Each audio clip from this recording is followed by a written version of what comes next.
League of Legends is a MOBA loved around the world. Riot Games has given the game incredible dev support, art direction, and unique characters. So how about a spin-off? A card game with your favorite champions, cheap to get into, and with lore to support League's Runeterra world. It happened, and it's called Legends of Runeterra, a game that technically did everything right but still failed. This is how Legends of Runeterra became Riot Games' biggest failure.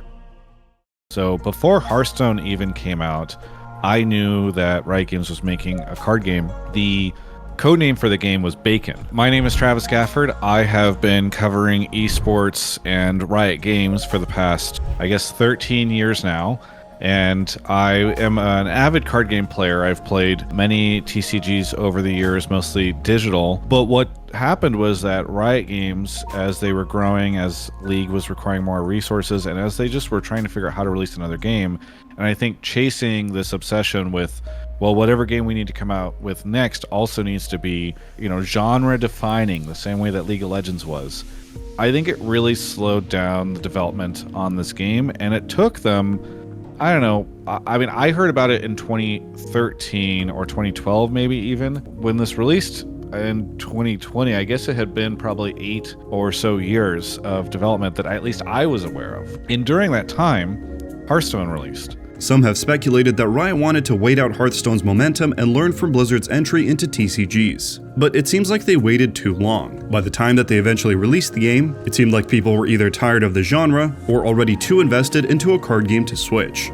If you've put hundreds of dollars and hours learning the meta and building your collection in Hearthstone, Shadowverse, or MTG Arena, you wouldn't have much incentive to swap over to a brand new game. And I think by the time Legends of Runeterra came out, a lot of people, including folks like myself, were already kind of burnt out on this type of experience. It's similar to the World of Warcraft situation, where it's very difficult for other MMOs to succeed in the space because WoW just has such a huge head start that anything that comes out later, you're kind of like, well, why would I play this over WoW? Or I've already played enough WoW, I don't really feel like I want to play another MMO. With all that being said, Riot seemed to be up for the challenge and was prepared to invest heavily into the game, even launching a high-production cinematic, produced by the French studio Unit Image, the same team behind League of Legends The Call and the Baldur's Gate 3 intro. The trailer looks like a series of oil paintings, and while it featured no gameplay, it set the tone for what Legends of Runeterra was going to be, a serious card game with a ton of support backing it. Legends of Runeterra was, and still is, a lore lover's dream. The game includes all 10 major regions in the League of Legends world, and each of these regions include all the recognizable champions from the MOBA. More interestingly though, these would also include a whole bunch of new characters never before seen that you get to play with. This was a huge deal for fans of League lore who wanted to dig into the world of the game further. The abilities of champions old and new would reflect their MOBA counterparts, so even if you had a cursory knowledge of League, you could still appreciate the consistency between games.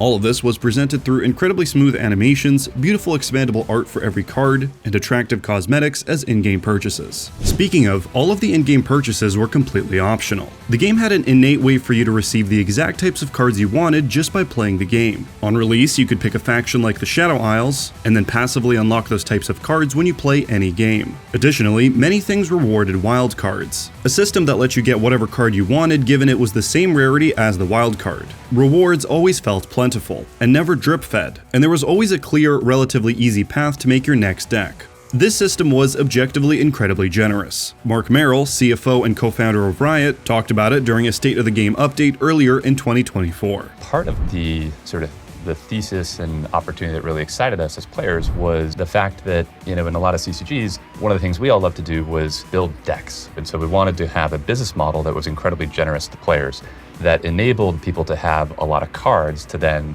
get into that fun experimentation and not feel like I've got to go spend hundreds of dollars in order to go get the cards, even build the decks and figure out, let people try it. Yeah. This incredibly generous business model put players first in a way that no other mass market digital card games were doing at the time. Instead of needing to spend hundreds of dollars when a new set comes out, just continuing to play the game more would earn those cards as a reward for playing. Sounds like a pretty sweet deal, right? Players get the cards they want so they can get deck building right away. No more opening card packs letting RNG determine what decks you can and can't build. But here is the possible mistake Riot made. They didn't realize that, although perhaps predatory, there is a reason that business model has been a part of trading card games since the start. The nature of packs, loot boxes, gacha, or whatever you want to call it, brings people in and makes them stick around for more.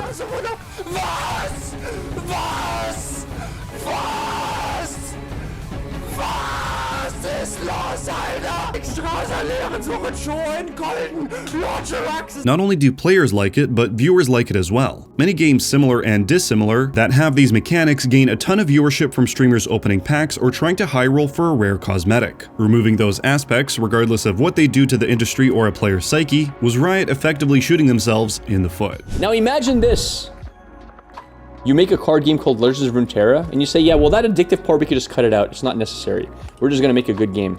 Sure, they made a great game. I still think to this day, on the market, there's no better card game to play.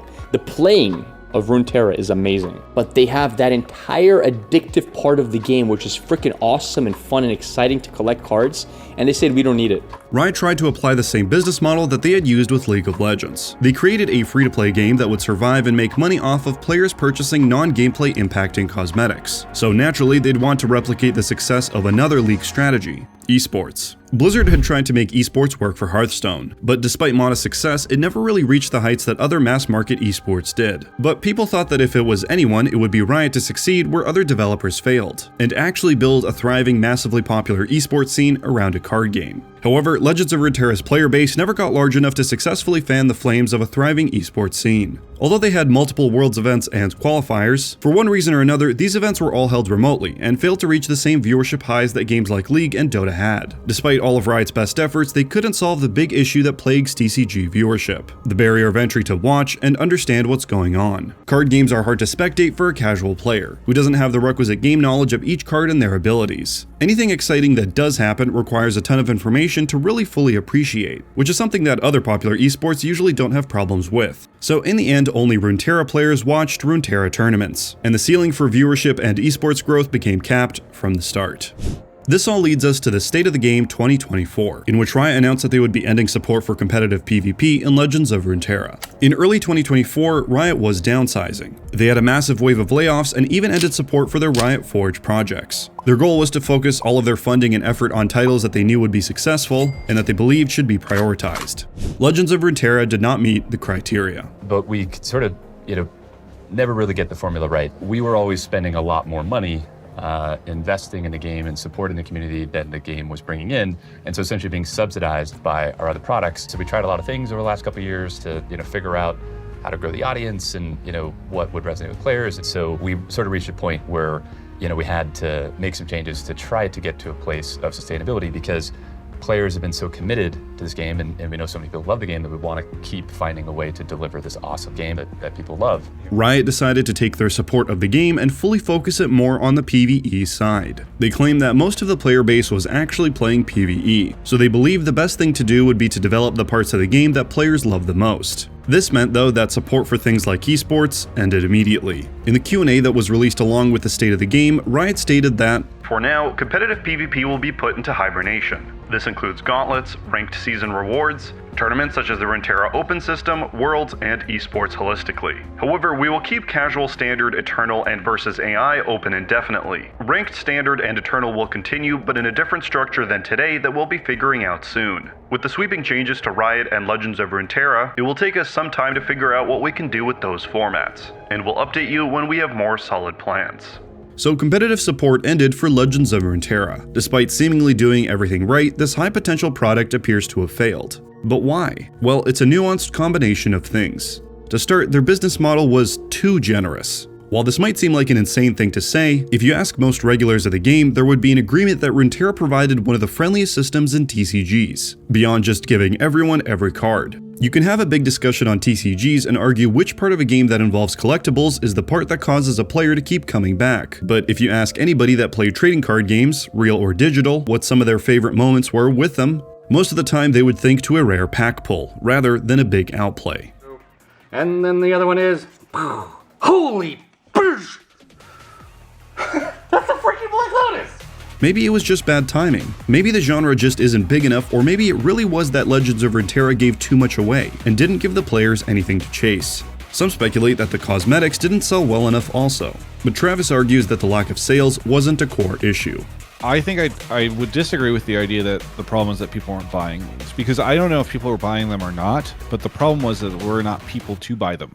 I think that the biggest issue Legends of Runeterra faced was a player base issue, because TFT has stuck around, been a massive success, and eventually they figured out the monetization issue, or maybe they're still working on developing it. But like for a long time, TFT was like, I think you could buy some very basic cosmetics for it or whatever. But the game was so successful that there was never any doubt about whether or not Riot should continue to invest into it or like what the deal should be with it. On the other hand, you've had Legends of Runeterra where they were coming at it and building really cool cosmetics, but there were not people to purchase that.